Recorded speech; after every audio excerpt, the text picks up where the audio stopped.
죽지 않고 사는 사람은 이 세상에 한 사람도 없죠.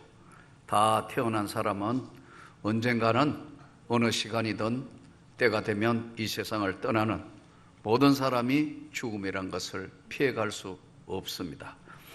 또 한 가지는 죽음이라는 것이 피해갈 수 없는 것이기도 하지만 동시에 또 어떤 사람 누구나 죽음을 생각해보지 않은 사람은 한 사람도 없을 겁니다. 문제는 어떤 죽음을 맞이할 것인가? 내 마지막 죽음은 어떤 것을 맞이할 것인가? 또 어떤 죽음 맞이할 것인가도 중요하지만 내 죽은 이후에는 과연 정말 나는 어떻게 되는 것인가? 우리나라 이 문화를 이렇게 보니까요, 40년 전에 넘어서는 통계에 보면 화장하는 사람이 20% 정도밖에 안 됐어요. 근데 오늘날 40년이 넘어가면서부터 지금은 전부 돌아가시면 화장하는 분이 거의 70%를 넘었어요. 이제 아마 곧 80% 넘어갈 겁니다. 그러니까 80%가 예전에는 상상할 수 없는 화장을 하고 그 이후에 이제 납골을 하고 수목을 하고 뭐 이렇게 많이 지금 바뀌고 있어요. 반드시 매장을 해야 된다고 생각했던 세대와 시간이 바뀌면서 문화가 바뀌어가고 있다는 거죠. 즉, 이 사후 죽음이라는 것에 대해서 시대적인 안목이 바뀌고 있다, 이렇게 볼 수 있겠죠. 그러나 내용면으로 봤을 때는 사실 매장을 하든 화장을 하든 수목을 하든 우리는 이미 이 육을 가진 인간은 하나님 앞에 설 때는 육신은 죽고 우리 영혼이 하나님의 신령한 몸을 입는다는 것을 성경이 말씀하는데 여러분 믿습니까? 문제는 어떤 죽음을 맞이하는가?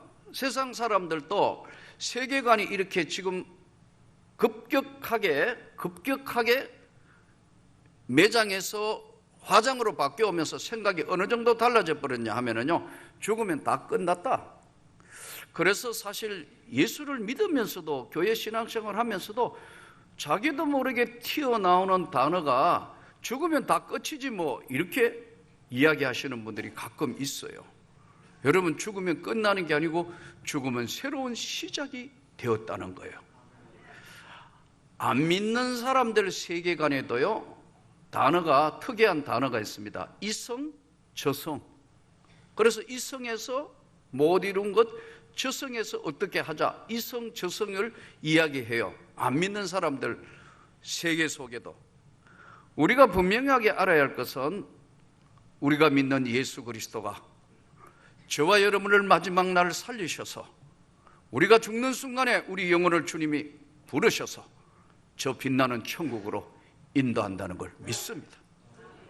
저는 1986년도에 은혜 받을 때 이 세계를 100% 확신함으로 죽음이란 것이 이런 것이구나.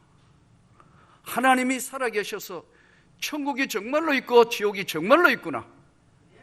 확실하게 달라진 삶으로 어쩔 수 없이 이 목회자의 길을 갈 수밖에 없었던 원인 중에 하나에 그것도 대단히 중요한 원인입니다. 문제는 오늘 우리가 이 땅의 삶을 어떻게 마감해 가면서 살아야 할 것인가 하는 문제인데, 오늘 이 본문에는 이 짧은 본문에 로마서 6장 1절부터 14절에 죽음이라는 단어가 무려 15번 계속해서 반복되고 있다는 거예요. 본문 오늘 2절에 그럴 수 없느니라 죄에 대하여 죽은 우리가, 죄에 대해서는 죽은 우리가. 3절 무릇 그리스도 예수 합하여 세례를 받은 우리는 그의 죽으심과. 4절 그러므로 우리가 그의 죽으심과 합하여 그리스도를 죽은 자 가운데서. 5절 만일 우리가 그의 죽으심과 같은 모양으로. 6절 우리가 알거니와 우리의 옛사람이 예수와 함께 십자가에 못 박힌 것은 죄의 몸이 죽어 7절 이는 죽은 자가 8절 만일 우리가 그리스도와 함께 죽었으면 9절 이는 그리스도께서 죽은 자 가운데서 살아나셨으며 다시 죽지 아니하시고 10절 그가 죽으심은 단번에 죽으심은 죄에 대하여 단번에 죽으심이요 11절 이와 같이 너희도 너희 자신을 죄에 대하여 죽은 자요 12절 그러므로 너희는 죄가 너희 죽은 몸을 지배하지 못하게 하여 계속해서 죽음으로 이거 계속해서 15번이나 반복하고 있어요. 그러면 오늘 말씀의 가장 핵심이 뭐냐 하니까 결론을 앞에서 미리 결론을 다 내어놓고 오늘 본문을 로마서 6장이 시작해요. 은혜를 더하려고 너희가 이 죄 많은 세상에 살면서 너가 은혜를 더하려고 뭔가를 너가 이루기 위해서 은혜를 더하려고 죄 속에 다시 거하겠냐? 너가 뭔가를 하기 위해서 뭔가를 이루기 위해서 뭔가를 하기 위해서 너가 다시 죄 속으로 들어갈 수 있느냐? 그럴 수 없다는 거예요. 아멘. 이미 죄로부터 끝났고 죄로부터 출발해서 영원한 세계로 선택을 받은 너는 죄에 대하여 단번에 죽었다 이거예요. 죽었다 이미 죄에 대해서는 죽은 너는 하나님의 생명의 세계로 인도함을 받은 너는 바로 다시는 죄에 거하느냐? 그럴 수 없다는 결론을 먼저 내는 거예요. 그럴 수 없다. 죄에 대해서는 단번에 죽은 죄와 사망이 지배하는 세상에서 너가 진짜 예수를 믿어 거듭났으면 죄로서는 죽은 거고 다시 영원한 생명으로 거듭났다. 아멘. 이걸 네가 믿느냐는 거예요. 그럴 수 없다. 절대 그렇게 안 된다. 그럴 수 없다. 그러면서 두 가지의 명제를 던져서 말씀합니다. 오늘 첫 번째가 10절입니다. 다시 10절로 돌아가서 본문을 한번 보시기 바랍니다. 10절 우리 같이 한 목소리로 하나님 말씀을 같이 봉독합니다. 그가 죽으심은 죄에 대하여 단번에 죽으시며 그가 살아계심은 하나님께 대하여 살아계심이니. 우리가 진짜 예수 믿어서 한번 거듭날 때 확실하게 죽어요. 근데 이 은혜의 세계에 들어오는 자는 내 삶의 육은, 육신과 영혼이 같이 있는 우리 육은 살아있지만 내가 하나님으로부터 죄의 세계에서는 나는 완전히 죽고 하나님의 은혜의 세계에서 다시 십자가의 보혈의 은혜로 확실하게 거듭났다는 거예요. 여러분, 근데 오늘날 대부분 세례받을 때 확고한 성령의 역사와 구원에 100% 확신적인 게 없는데도 대부분 세례받으면 손들고 웨스트민스터 신도 교회서를 외우거나 뭐 구원받은 걸 믿습니까? 뭡니까? 예 해가지고 세례를 주는데 이거는 인간이 주는 세례예요. 인간이 주는 물세례라고. 그러나 하나님의 성령이 주는 물세례를 받으면 죽음에 대한 공포나 두려움이 없다.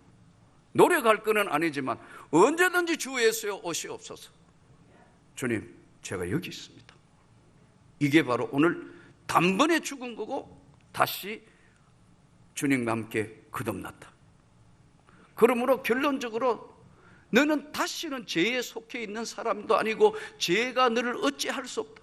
죽은 것 같은 죽음으로 다 15번 반복되는 말이 똑같은 말의 반복이에요. 그러므로 어떻게 너는 살아야 되느냐 하면은 오늘 결론 13절 한번 보십시오. 13절 같이 읽습니다. 또한 너희 지체를 불의의 무기로 죄에게 내주지 말고 오직 너희 자신을 죽은 자 가운데 다시 살아난 자와 같이 하나님께 드리며 너희 지체를 의의 무기로 하나님께 드리라. 하나님께 드리라. 저는 제 지나온 삶에 우리 가정을 얻을 때 형제들을 위해 기도하고 우리 집안을 위하여 기도할 때마다 저희 집은 독특한 것이 하나 있었습니다. 저희 아버지의 누님이었던 고모, 우리 고모님은 혼자 되신 분이에요. 혼자 된 여자로 과부인데 세상 말로 이야기하면 팔자가 그렇게 센 여자는 좀처럼 보기 힘들어요. 아주 열 몇 살에 시집을 갔다가, 그런데 남편 죽고 시어머니 죽고 그 집안 다 죽었어요. 그러니까 여러분 아기도 없고, 그러니까 우리 집으로, 아버지 집으로, 우리 집으로 돌아온 거예요. 시집 갔다가 다 돌아가셔 버렸으니까. 그래서 아들이 6이고 딸이 하나인 이 조카들이 다 자식처럼 우리 고모는 생각하고, 그런데 이렇게 열 몇 살에 시집 갔다가 그 옛날이니까 여러분 돌아왔으니 그 뭐 애기도 없고 그냥 둘 수 없다 해서 정확한 나이는 모르겠는데 27인가 8에 다시 또 재혼을 해서 보냈어요. 갔는데 또 다 죽어버렸어요. 잘 죽어. 그 시어머니 죽고 시아버지 죽고 뭐 그 집안 다 죽어버려. 아무것도 없는 거예요. 두 번째 갔다가 돌아오니까 이제 뭐 어떻게 27인가 8에 시집가고 난 다시 재혼하고 돌아오니까 어떻게 해요? 우리하고 한평생을 같이 살았습니다. 그 조카가 아들들처럼. 그러니까 우리 어머니 입장에서 보면 얼마나 힘들었겠어요. 할머니 있고 고모가 시어머니 아닌 시어머니가 또 있다고. 그러니까 혼자 여자니까 굉장히 의질이 강하죠. 삭바느질, 하숙집 이런 거 해가지고 자수해서 성가하는 거예요. 생활력이 대단히 강한 사람. 그러니까 이제 삶으로 이야기하면 얼마나 힘들었을까요? 그 스트레스나 힘든 고통이 얼마나 크겠어요? 그러니까 삶의 의지는 강한 사람이니까 계속해서 그걸 하는데, 우리 고모님이 스트레스가 많으니까 지금 생각해 보니까 몸이 아프잖아요. 제가 중학교 3학년 때부터 돌아가신다고 맨날 돌아가신다, 아프다고 돌아가신다. 그런데요, 중학교 3학년 때 돌아가신다는 분이요 80몇 세를 사셨어요. 그러니까 옛날 어른들 하는 이야기가 맞아요. 골골 80이 맞아. 골골골 하는데 자기 몸을 자기가 제일 잘 아니까요. 약도 자기가 약국에, 요즘은 그렇게 하지 않지 않습니까? 이제 의약 불협이 돼서 뭐 의사 선생님이 처방해야 하지만, 그때는 자기가 약 사가 자기 병을 자기가 치료해가 자기가 다 반 약 사고 의사고 다 해가지고 판피린 뭐 섞어서 뭐 이렇게 드시는 거예요. 돌아가신다 했는데, 내가 중학교 때 돌아가신다는 분이요, 예? 아니 80몇 세까지 사셨다는 거예요.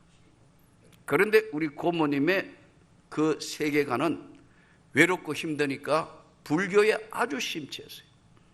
불교에 아주 심취했다. 그런데 우리 고모님의 어느 날 고민이 생긴 게 다섯째가 목사가 되어버렸다. 그러니까 우리 고모님은 마지막 장례를 벌릴 때 아무도 올 사람이 없는데 스님이 오셔가지고 다 지금 이제 뭐 49제하고 뭐 하고 다 해야 되는데, 목사에 내가 그냥 있을지 절대로 그냥 안 있을 것 같으니까 우리 고모님의 유언이 뭐냐? 내가 죽으면 다섯째한테는 알리지 말라는 거야. 나 연락을 못 받았어요. 돌아가셔가지고 우리 집에 이제 장례를 하는 거예요. 다 하는데 이제 아마 그날이 발인이었던 것 같아요. 그런데 이제 마지막 발인하기 위해서 막 스님이 와서 막 추원을 하고 하는데, 제가 저쪽 구성전에 새벽교담에 엎드려 있는데 아무리 해도 집을 위해서 기도하는데 집안에 뭔 일이 있는데, 이야, 이 신기하잖아요. 뭔 일이 있는데 이 틀림없이 무슨 일이 있어. 그래서 새벽기도 끝나자마자 사무실에 내려와서 전화했어요. 어머니, 그때만 해도 뭐 스마트폰이 있고 이런 시대가 아니니까요. 교회에서 전화해서 전화를 하는데 우리 어머니가 계속 따르릉 했는데, 그때 아마 막 그때 난리가 난 것 같아요. 그때 마하바냐 뭐 난리가 난 그 시간에 내가 계속 전화를 하니까 이 전화를 받을 수도 없을 거 아니에요. 한참 있다가 전화를 받더라고. 어머니 왜 이렇게 전화를 늦게 받아요? 했더니 집안에 뭔 일이 있어요? 했더니 야야만 계속 하는 거예요. 아니 뭔 일이 있는 거예요? 야야. 아니 말해봐요 어머니. 네 고모가 돌아가셨다. 그럼 왜 나한테 연락을 안 했어? 했더니 네 고모가 마지막 가는 길에 다섯째한테는 연락하지 말라고 했다. 여기도 못 가고 저기도 못 가고 천국도 안 가는 거고 극락도 못 가는 거고 이것도 저것도 안 내가 구천을 떠돌아 다닐까 싶어서 생각을 하셨겠지. 그 시기에 절대로 안 된다는 거예요. 어머니는 호모의 마지막 유언이니까 나한테만 연락을 안 한 거예요. 내가 그때 눈을 감으면서 하나님 어떻게 하면 좋습니까? 우리 고모를 불쌍히 여기십시오. 한평생 이 집에 와서 이렇게 살았는데 이 영혼은 어떻게 해야 되는가? 하나님, 내가 그렇게 강대상에 다시 올라가가지고 땅을 치며 기도했다. 그건 어떻게 된지 저도 잘 모르겠습니다. 저는 제가 한 가지 분명한 것은 애통이 기도한 것은 주님이 기억하실 줄 믿습니다. 그러니까 이게 어떻게 사람의 힘으로 될 것 같지만 여러분, 오늘 우리가 죄에 대하여 단번에 죽었다. 영원히 죄로부터 거할 수 없는, 절대로 걸을 수 없느니라.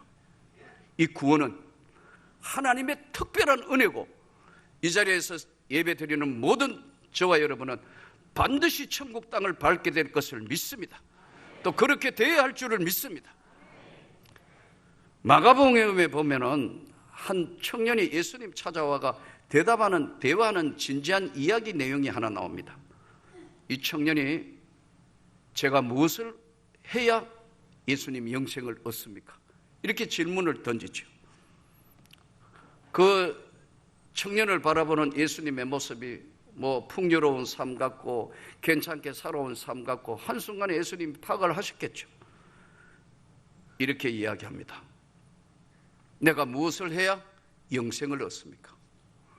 계명을 지키라. 그러니까 자신 있게 이야기합니다. 이미 계명은 내가 어려서부터 다 지켰습니다. 도덕적으로나 율법적으로나 또 윤리적으로 전 바꾸어 이야기하면 하자가 없는 사람인데 제가 어떻게 해야 됩니까? 이분은 무엇을 지키거나 무엇을 노력하거나 무엇을 해야 영생을 받는 거로 착각을 해서 예수님께 질문을 던집니다. 근데 예수님이 이를 바라본 예수님의 답변이 다른 답변을 합니다. 왜냐하면 이 사람은 하나님이란 절대의 존재는 다른 건 몰라도 하나님을 믿을 때는 의심이 없어야 한다는 거예요. 그런데 이 사람 생애 속에는 율법을 믿어서 또 다른 건 해가 더하기 해서 구원을 받는 거로 착각하는 그에게 예수님이 딱 던져서 말합니다. 네 가진 걸 다 팔아 가난한 자에게 주고 그리고 나를 따르라. 이 가능하냐 이거예요. 그 사람은 지금 자기 지위, 자기 명예, 자기 가지고 있는 모든 것들 때문에 여기 하나 더 해가지고 영생 구원을 받는 거로 생각하는 그에게 가장 중요한 것이 생명이고 영생이라는 걸, 그 위에 주시는, 더하여 주시는 은혜라는 것을 예수님이 가르치기 위해서 다 팔아 가난한 자에게 주고 나를 따르라. 가난한 자가 되라는 얘기가 아닙니다. 거지가 되라는 얘기도 아니고요. 진짜 재산 다 팔아가지고 그거 하라는 예수님 말씀은 아닌데, 우선순위가 하나님의 은혜의 세계는 죄로부터의 걸을 수 없는 것은요, 삶의 목적이 분명해졌다는 거예요. 할렐루야. 이렇게 될 때는 하나님께서 믿음으로 말미암아 구원을 받은 이 은혜의 세계에 죽었어요. 세상으로부터는 한 번은 예수를 믿어 구원을 받을 때는 죽은 것이 아니고 죽었다고, 완전히 죽은 우리를 하나님의 성령의 역사로 살리신 거예요. 오늘 이 땅의 삶에 아무리 힘들어도 하나님의 은혜의 세계에 붙들려서 끝까지 승리하기를 축복합니다. 그러나 우리가 인간의 삶이라는 것이 생각보다 그렇게 단순하지 않습니다. 복잡한 것이 많습니다. 우리는 알게 모르게 다른 사람에게 상처도 주고 상처도 받고 삽니다. 제가 목회 생활을도 하고 또 사회생활도 해보고 하니까 제일 힘든 부분이 두 가지더라고요. 인간관계에서 오는 거. 그런 사람은 잘 없는데 진짜 악질은 안 되더라고요. 진짜 악질이 있습니다. 없는 건 아니더라고요. 이 32년 목회하면서도 한두 명 만났을까 말까 진짜 악한 자가 있어요. 진짜 악질도. 사람을 괴롭히기 위해서 의도적으로 덫을 놓고 아주 악한, 진짜 악한 자들이 있어요. 이걸 의도적 학대라 그럽니다. 사람을 함정에 집어넣는 거. 여러분, 이런 사람은 안 만나도록 기도하시기를 바랍니다. 있더라고요. 사람을 의도적으로 아주, 그래서 저는 웃으면 그래요. 나는 내 생애는 진짜 악질만 아니면 다 오케이다. 다. 진짜 악질만 아니면 그래. 다 부족하니까 모자라니까 하나님이 다 우리 같은 인생도 살리신데, 진짜 덫을 놓고 함정에 빠뜨리기 위한 악질이 있더라고. 그래도 30몇 년간 목회하면서도 한두 명은 있더라. 그런데 대부분 보면 의도적 학대보다 대부분 비의도적 학대하는 경우가 많습니다. 이 무슨 말이냐 하니까 자기도 모르게 상처를 주는 말을 해요. 상처도 받고요. 예를 들면 어떤 게 있느냐 하면은, 아이들한테도 우리가 많은 이제 실수를 하는데 꼭 비교해서 이야기합니다. 애가 예를 들어 밥을 잘 안 먹으면, 너 아프리카 땅에 있는 애들은 지금 다 굶어 죽는데 북한 땅에 있는 애들은 얼마나 배가 굶주는데 꽃제비 있는데 왜 그러냐? 한두 번은 괜찮은데 계속 할 때는 아이에게 이게 쌓이는 거예요. 비의도적 학대가 시작되고 쌓이는 겁니다.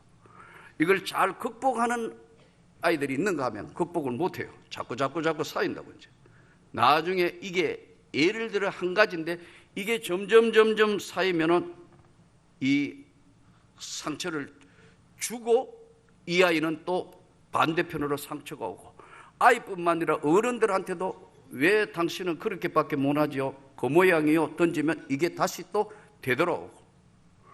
조심해야 할 것은 신앙생활을 잘하고 열심히 하는 자에게 상대편을 억압하는 형태가 나올 수 있다. 그래서 성경은 이렇게 말씀합니다. 심령이 가난한 자는 복이 있고 온유한 자가 땅을 기업으로 받을 것이다. 여러분 모두가 온유해지기를 축복합니다. 잘못하면, 저도 강하다가 보니까 성격이 급하고 강하다가 보니까 늘 돌아볼 때 있습니다. 하나님, 내가 혹시라도 내가 우리 부교육자들한테 상처 준 건 없습니까? 혹시 다른 사람에게 상처 준 일은 없습니까? 돌아보면 없는 것 같았는데 돌아보면 내게도 나도 모르게 의도적으로 한 게 아닌데 비의도적으로 자꾸 강요함으로 인해서 학대를 했구나. 이런 후회감이 들어올 때가 많습니다. 아마 여러분도 그럴 겁니다.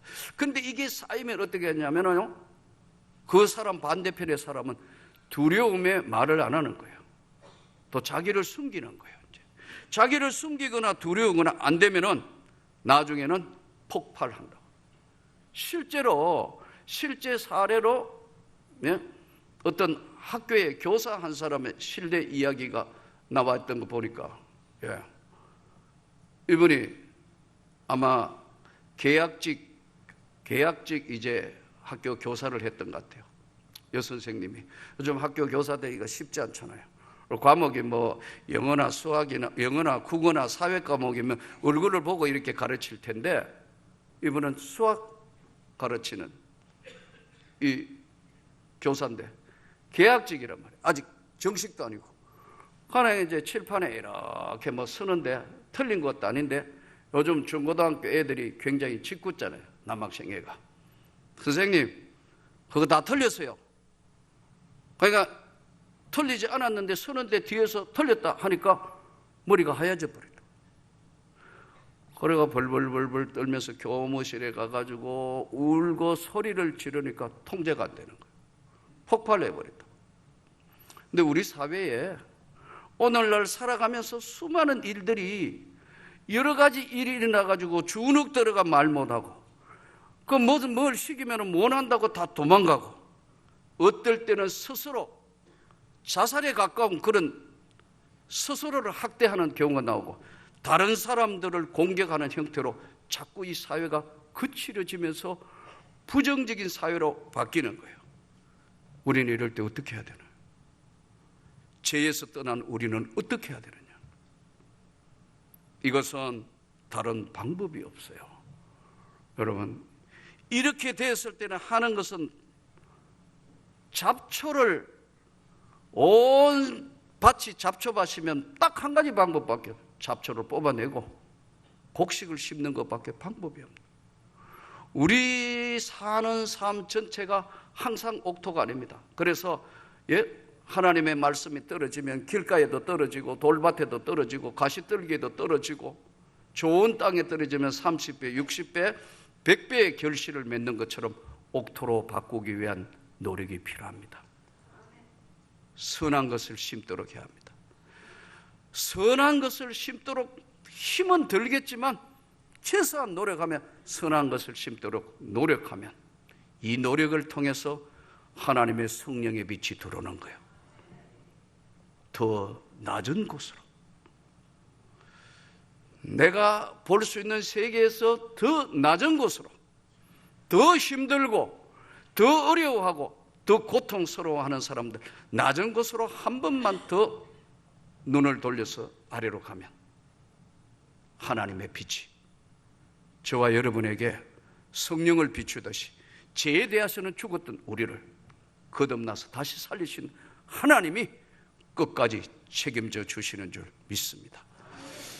오늘도 이 주의 말씀을 들으면서 예수님이 이 세상 십자가에 돌아가시고 부활하시고 하시면서 딱 하신 말씀이, 내가 떠나가면 보혜사 성령을 너희에게 보낼 거다.